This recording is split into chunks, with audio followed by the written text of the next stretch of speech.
मित्रांनो नमस्कार, राम राम आणि सर्वांना रामकृष्ण हरी. मी आपला मित्र सर्वांचं स्वागत करतोय एका नवीन आणि एका अतिशय महत्त्वाच्या व्हिडिओसाठी. आणि ह्या व्हिडिओमध्ये मित्रांनो प्रत्येक गोष्ट, प्रत्येक शब्द तुम्हाला विचार करायला भाग पाडणार आहे. मित्रांनो सध्या कॉकरोचचं आंदोलन चालू आहे. नीटच्या मुद्द्यावरून शिक्षण मंत्र्यांचा राजीनामा हे उद्देश समोर ठेवून हा आंदोलन चालू होतं. आणि हे दिल्लीनंतर महाराष्ट्रामध्ये बी हे चालू होतं. आणि उभाटाचे जे काही पदाधिकारी आहेत, उभाटा पक्षाचे काही नेते आहेत, त्यांनी हे आंदोलन उभारलं होतं महाराष्ट्रामध्ये, मुंबईमध्ये दादरला. या ठिकाणी एका महाराष्ट्रीयन वाघिणीनं ते पूर्ण आंदोलन एक्सपोज केलं आहे. आणि त्यांनी एक प्रश्न विचारला. हा प्रश्न ऐकून अक्षरशः सर्वांची फाटली होती. आणि त्या ठिकाणी त्या महिलेच्या हातातील माईक एकाने हिसकून घेतला आणि त्याचं बोलणं बंद करायचा प्रयत्न करत होता. तुम्हाला मी तो व्हिडिओ दाखवतो मित्रांनो, व्हिडिओ पाहून घ्या. आणि ती महिला आहे, त्या महिलेने जो मुद्दा उचलला आहे हा सुद्धा मुद्दा विचार करण्यासारखा आहे.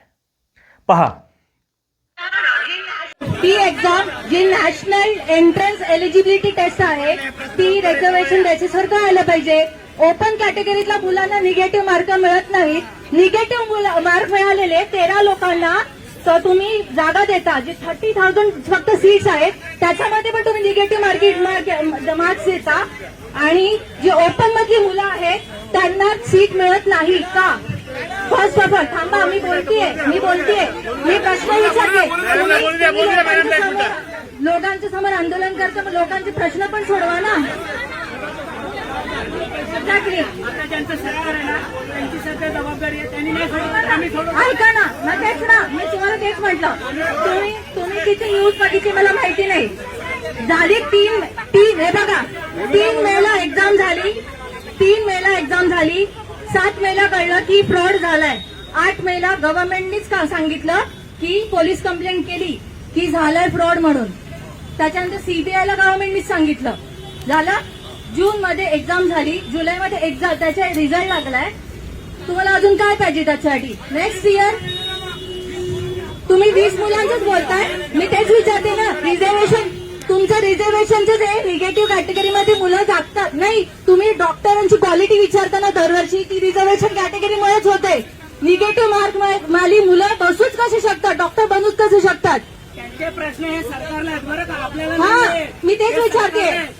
तुम्ही तुमचा जो सीजेपीचा अजेंडा होता त्याच्यामध्ये मी बोलते ना, प्रश्नाचं उत्तर देतो ना, रिझर्वेशनचं बोलतो ना. यायचंय ना, तुम्हाला ऐकूनच नाही घ्यायचंय, तुम्हाला शिव्याच घालायचंय. आणि मी तुम्हाला शिव्या घालायला आलेच नाहीये. मी सरकारला मित्रांनो हा विषय आहे. महाराष्ट्रामध्ये जे आंदोलन उभारलं हा शिक्षण मंत्र्यांचा राजीनामा घ्यावा हे उद्देशच नाही. या लोकांना हे सरकार पलटवायचं आहे, सरकार पाडायचं आहे, हा यांचा मनसुबा आहे. आणि त्यावर महत्त्वाचं, आता ही आंदोलन दिल्लीमध्ये उभारले. CGPला डायरेक्टली पाठिंबा हा केजरीवालाचा आहे. आणि ज्या राज्यामध्ये केजरीवालाचं सरकार आहे पंजाबमध्ये, त्या ठिकाणी फार्मासिस्ट पदावरील जे काही पेपरफुटी झाले आहे त्यावरून पंजाबमध्ये आंदोलनं चालू आहेत. त्यावरती CGP का बोलत नाही? पंजाब सरकारला प्रश्न का विचारले जात नाहीत? आणि त्याहून महत्त्वाचं, ह्या महिलेने तिथं प्रश्न उपस्थित केला की ही नीट परीक्षा पेपर फुटला, ही गोष्ट सरकारला समजली, सरकारनंच हा तपास CBIकडे दिला, कार्यवाही केली, त्या लोकांना अटक केलं, खटला चालू आहे, आरोपीवर कार्यवाही होईल. आणि ही परत परीक्षा घेण्यात आली, परत निकाल लागला, हे सगळं सुरळीत चाललं. पेपर फुटणे हे सरकार कुठलंही असो फुटतोच, हा वाक्य हे प्रियंका गांधींचं आहे. पण त्यावरती तात्काळ उपाययोजना कोण करतं हे तेवढंच महत्त्वाचं आहे मित्रांनो. आणि ह्या महिलेनं प्रश्न विचारला आहे, तुम्ही 20 मुलं मरण तिथं पावले त्या सगळ्या फुटीमुळं, तुम्ही हा मुद्दा लावून धरताय. तुम्ही हा मुद्दा लावून धरताय का जास्तीत जास्त मार्क घेऊन सुद्धा फक्त आरक्षण नसल्यामुळं ओपन कॅटेगरीतील मुलं ही डॉक्टर बनण्यापासून वंचित असतात. असे कित्येक मुलांनी आत्महत्या केले. तुम्ही त्यावरती बोलणार नाही का?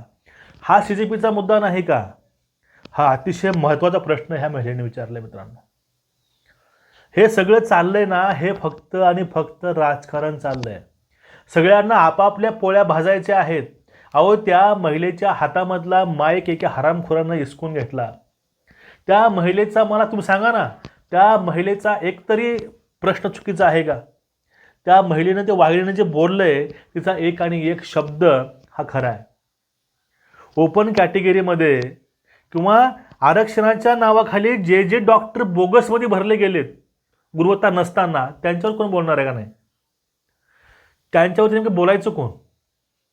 हे जे आंदोलन चाललंय, हे आंदोलन फक्त तरुण विद्यार्थ्यांच्या नावावरती ह्या विद्यार्थ्याला फक्त मोहरा करून त्याच्या पाठीमागे जे षडयंत्र चालू आहे, हे षडयंत्र, हे मनसुबे हळूहळू लोकांच्या लक्षामध्ये येतात. आणि आता जे रस्त्यावरती आहेत त्यात विद्यार्थी एकही नसणार आहे. फक्त भाजप विरोधी, हिंदू विरोधी लोक त्या आंदोलनामध्ये मित्रांनो आहेत. तिथं जे काही व्हिडिओवाले आहेत, यूट्यूबवाले, इंस्टावाले, तुम्ही यांच्या मागचे व्हिडिओ बघून घ्या. ह्या लोकांनी आतापर्यंत सरकारच्या विरोधामध्ये, हिंदूंच्या विरोधामध्ये भूमिका मांडलेली आहे. ते रवी साबळे असो, कांगणे असो, कराळे असो, कुणी असो, ह्या सर्वांचे मनसुबे तेच आहेत.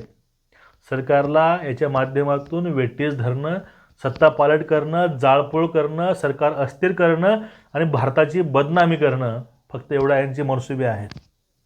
तुमचं मत काय मित्रांनो? नक्की व्यक्त व्हा आणि व्हिडिओ शेअर करा. नमस्कार. रामकृष्ण हरी.